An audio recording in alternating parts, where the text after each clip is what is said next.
Today we will talk about the seventh and final installment of the Wrong Turn series. This movie, unlike its predecessors, does not feature cannibals. Instead, it focuses on a tribal hunting game in the wild forests. It introduces a collision between barbaric civilization and modern civilization. The story still takes place in a small town in West Virginia.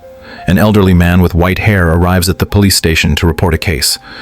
Some time ago, his daughter Jen and her boyfriend went on a trip and suddenly disappeared without a trace. Their friends who were traveling with them are also unreachable. The last text Jen sent was from this town.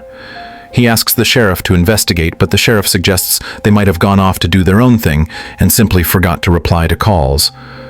The vast surrounding land makes searching difficult, so the sheriff politely declines and asks him to fill out a missing persons report. Scott believes this is more than just a simple case, so he decides to investigate on his own. He goes to the local inn but finds no leads. When he reaches a bar, a man recognizes the photo and says he saw them before. After arriving at the bar, they headed north. He warns Scott that if his daughter is lost in the forest, he might as well go home, because he will never find her. Nature will consume anything it captures until it turns into bones. But what exactly happened to Jen and the others? The time goes back 6 weeks. Jen and her group of 6 are traveling on the highway with her boyfriend Darius driving. In the back are Mila and Adam, as well as a couple, Gary and Luis. The two are preparing to show some affection in the car when suddenly the tire bursts. After getting out to change the tire, Jen does the job, unaware that eyes are watching them from the woods. Once the tire is changed, they head to a small town to stay at a local inn. The innkeeper gives them some rules. No candles, no loud noises or disturbances. She warns them specifically, since it's their first trip, to stay on the marked paths if they go hiking. Jen is confused by this advice, but doesn't think much of it, and heads to the room to pack. That evening, the group goes to the bar to relax. The man from the beginning of the movie approaches, and, learning they plan to hike in the mountains, offers to be their guide. He warns them that there are dangerous things in the mountains, and they need someone to lead them. But the group, wary of strangers, refuses. They don't want to deal with unnecessary trouble in an unfamiliar place. The man leaves in frustration, but as soon as he's gone, Adam starts mocking him quietly, saying the man is just a country bumpkin trying to make money off them. The man overhears and gets angry, saying they only live comfortably because of their parents and that they'd probably starve if they had to survive on their own. Jen argues, saying Darius runs an energy company, Mila is a medical doctor, Adam is a programmer, Luis and Gary own 2 bars in New York, and she herself has 2 master's degrees. The man responds, "We will meet again." After leaving the bar, they find someone standing by their car. Adam tells him to leave, but the man does not move. Adam throws a bottle at him, and the man runs off. Thinking it was just a thief, they don't think much of it and return to the inn. The next morning, Jen encounters a woman named Edith, who is selling crafts by the road, with Edith's daughter, Ruthie, nearby. The little girl acts strangely and seems afraid of talking to strangers. Jen buys a bracelet from them before leaving.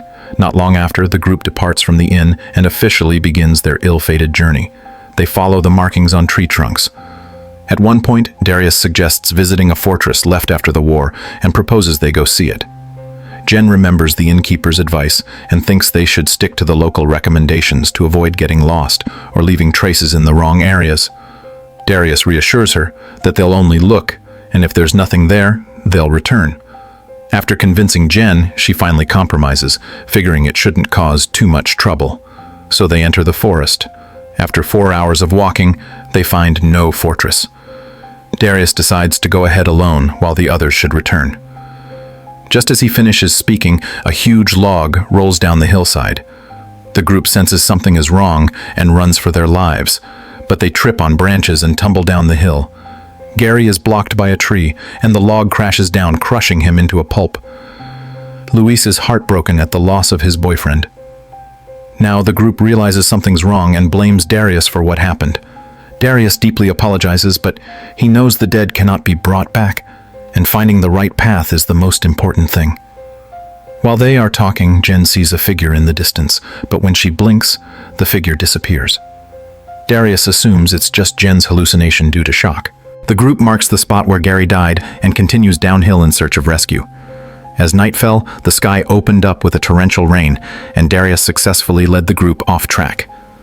The only option now was to set up camp. Soon they had pitched their tents and decided to sleep and wait for daylight to continue their journey. But Jen remembered the figure she saw during the day and was frightened, sitting up. Suddenly, through the tent, she saw another figure, appearing and disappearing just like before. The next morning, they found out they had been sleeping in a cemetery. At that moment, Darius discovered a sign. Then, strange things began to happen. Their phones and Mila suddenly disappeared. The group decided to split up and search for them.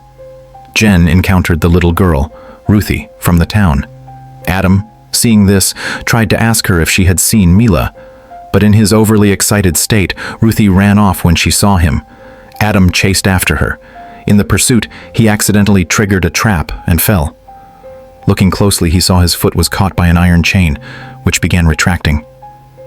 The chain suddenly yanked Adam into a hole, which was deep and bottomless. The three didn't dare act rashly. Darius thought there might be other entrances, but Jen insisted it wasn't the time to search for more holes. They needed to leave the mountain and find help first. She then marked the spot with her clothes and a branch, saying they could return to find Adam once they got help. The others agreed and continued walking forward. Suddenly, a small house appeared in front of them, with many backpacks and phones scattered around, like a lost and found in the deep mountains. Just as they were puzzled, they heard sounds outside the house. 2 masked people were carrying Adam. Darius grabbed a weapon and charged at them to rescue Adam. Due to the language barrier, the 2 groups stood off. At that moment, Adam grabbed a stick and knocked down one of the masked people, smashing his head multiple times until he was dead. He believed these people were responsible for taking Mila. The other masked person, seeing this, fled and disappeared. Just as they were terrified, Mila appeared behind them, leaving everyone stunned. Mila said she had only gone to the bathroom, and when she returned, they were gone. Adam, realizing they had killed a person for no reason, said someone would come to avenge them. Darius reassured him, saying that in such a remote mountain no one would find out about the murder. If the police found out, they would say Adam was tied to a wooden post and acted in self-defense because he felt his life was threatened. But now, the important thing wasn't arguing. They needed to leave immediately. While searching for an exit, Darius also triggered a trap. A spiked pendulum hit him. Fortunately, it only struck his shoulder. Mila, being a doctor, treated his wound and the group continued their journey. After a while, Jen looked back and noticed that Luis was gone. They began calling for him. Suddenly, many masked people appeared around them and they panicked, fleeing in all directions. Adam ran desperately forward while Mila chased after him, but she accidentally fell into a trap. The trap was full of spikes, which pierced through Mila's body. Adam, seeing this, turned to find help, but after he left, a masked person shot Mila with an arrow, killing her. Meanwhile, Adam, still fleeing, was tripped and captured, placed in a sack. Jen and Darius were also knocked out and captured by the masked people. When Jen woke up again, she found herself in a cellar. Her hands were bound with rope, and the woman above her was Edith, whom she had recognized from the town selling crafts. Edith told Jen to keep quiet if she wanted to survive. Not long after, Edith brought water and food to Jen. After she recovered slightly, Edith took them to a tribal village. The village was home to many people, and their way of life was ancient. When the sacks were removed, they found themselves in the village's court. Chief Venable began to judge them. The plaintiff was the masked person Adam killed, and the defendant was Adam. Jen was allowed to speak, while the others had no right to speak. The first witness was Adam, who threw a bottle at him that night, claiming Adam had constantly belittled him, mocking him as a country bumpkin. The second witness was the brother of the masked person Adam killed. He said he and his brother went hunting, and when they found a trap in a cave, they thought it was an animal. They pulled it out and discovered it was a person. Seeing him unconscious, they tried to bring him down the mountain, but on the way, they were attacked, and his brother was killed. Jen objected, pointing out that the masked man had a bloody face, which was frightening. Venable explained they wore masks to hide their faces and scent from animals, making it easier to hunt. He then demanded Jen tell the truth about Adam's crime, warning that if she lied, she would be fed to the wolves. After thinking it through, Jen chose to lie. stating she didn't see Adam kill anyone. To further confirm Adam's crime, Venable called upon little Ruthie. Ruthie had been hiding in the shadows and witnessed everything. Without hesitation, she pointed at Adam. Venable immediately passed his judgment, declaring Adam guilty of intentional harm and sentencing him to death. Those who lied would have their tongues cut off. Just then, Adam broke free from his restraints, grabbed a knife, and took Ruthie hostage, threatening Venable to release his friends. But Venable remained calm and stepped forward. Suddenly, Ruthie pulled out a small knife from her turtle shell and stabbed Adam, breaking the deadlock. Venable then tied Adam to a chair and killed him in the same way he had dealt with the masked person. Luis, watching from the side, was so scared that he froze, trying to run away, but was struck by a flying knife. After being caught, he was brought before Venable, who used hot tongs to gouge out his eyes and threw him into the prison, letting him die slowly in the darkness. Next, it was Darius's turn. Seeing this, Jen stopped Venable and said, "Darius has been researching energy and can help reinforce your houses to withstand storm damage and climate changes." Hearing this, Venable hesitated. He saw that Darius was physically strong and would likely become a warrior, so he agreed to keep Darius. Then the question arose, what special skills did Jen have? She replied that she was healthy, no one in her family was ill, and she could bear healthy children. "Whoever in your tribe needs a wife, I will become their bride." Venable agreed to their request, and the two survived, but became citizens of the tribe. To celebrate Reese's inclusion in the tribe, they gave him a knife and a bottle of alcohol. Late at night, Jen was brought to Venable's room, ready for intimate contact. Time returned to the present, and Scott was still desperately searching for Jen. One day, while eating at the bar, the innkeeper came up to him and told him the truth. In the mountains, there was a group of people who fled the war. Your daughter must have been taken by them. The townspeople knew about this, but the two groups avoided each other. However, anyone who ventured into their territory never returned. Scott, upon learning this, decided to go back and rescue her. On the way, he was beaten by the man from the bar, who warned him that his daughter was already dead, and he should give up hope of entering the mountains. At that moment, a police car passed by, but it just drove by without stopping. The next morning, Scott, not giving up, still held on to a glimmer of hope for his daughter. He packed his belongings, ready to enter the mountains, despite the innkeeper's repeated warnings not to go. But Scott was stubborn and refused to listen.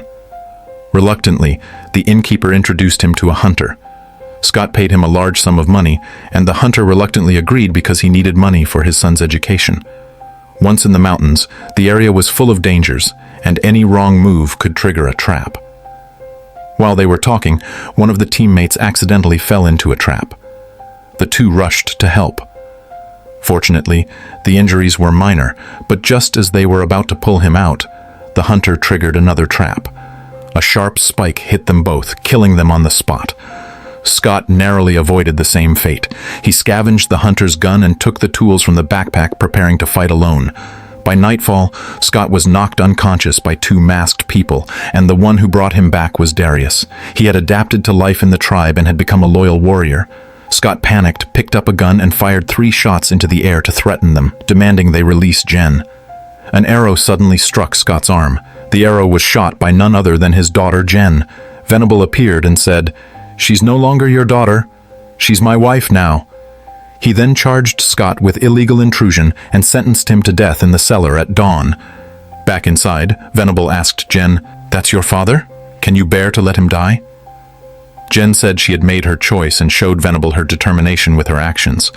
What surprised me the most was that, while Venable slept, Jen snuck into the cellar where Scott was being held and freed him. They went to Darius's room, intending to have him join them in escaping, but Darius refused to leave. He had become accustomed to life there. He said, "If you're leaving, I won't stop you." At the main door, they found it locked. Just then, Ruthie appeared behind them. Jen and Ruthie had a good relationship. Earlier, Ruthie had secretly descended the mountain and surely knew of a secret passage to escape. Sure enough, Ruthie led them to the prison, where there was a passage to the outside. Just as they entered the passage, a guard came in with a woman, discovering Jen and the others. Jen quickly raised a gun and shot the guard, then grabbed a torch and entered the passage. On the way, she found Luis, blind and shot him to end his suffering. At the end of the passage, they reached a cliff. Just as they stepped out, Edith rushed over and tackled Jen to the ground. The two struggled and accidentally fell off the cliff. Fortunately, Edith cushioned the fall, and Jen was unharmed. Before Jen could catch her breath, another person rushed at her. It was the man who had been thrown a bottle by Adam. He was obsessed with Jen and planned to take her back, gouge out her eyes, and use them for himself. At that moment, Jen pulled out a knife and killed him. After escaping the tribe, they met the man from the bar. Jen, afraid, drew her bow and was ready to shoot, but the man explained that he had come to help them. He had no children, only a nephew who had disappeared 6 years ago in this forest, and he hated these barbarians. Before leaving, the man took out a Molotov cocktail and set the forest on fire. Venable watched Jen, both angry and regretful. Thus, Jen and her father successfully escaped the deep mountains. Months later, Jen returned home. Upon entering, she saw Venable and Ruthie. However, her mother didn't know their true identities and introduced them as the new neighbors. Jen was now pregnant with Venable's child. Venable had come to take Jen and the child back, but Jen refused to leave. She grabbed 2 knives and fought Venable.